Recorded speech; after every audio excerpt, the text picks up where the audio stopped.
In the standard R8, the V10 now produces 562 horsepower and 405 foot-pounds of torque, which is a boost of 30 horsepower and 7.4 foot-pounds over the previous version.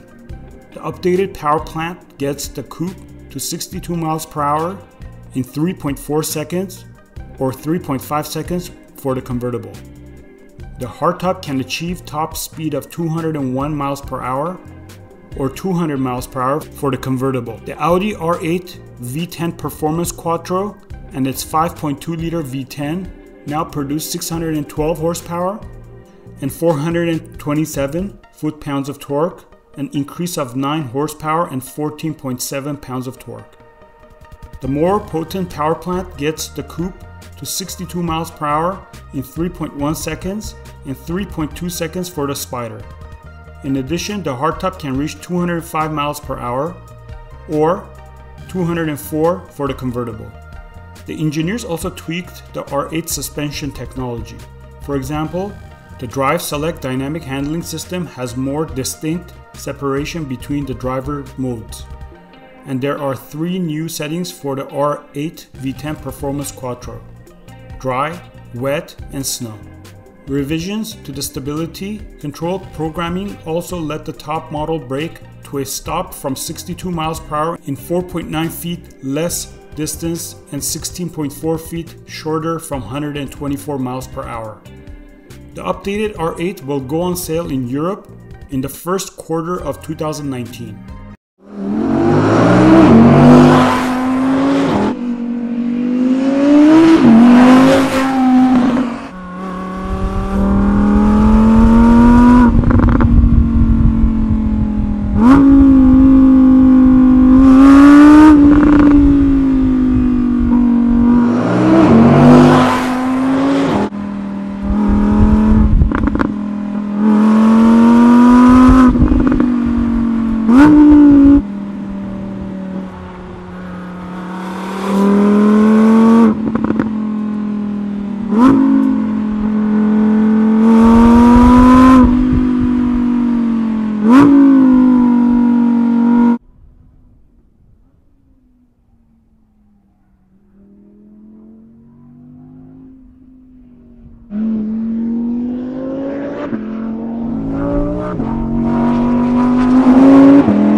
Woo!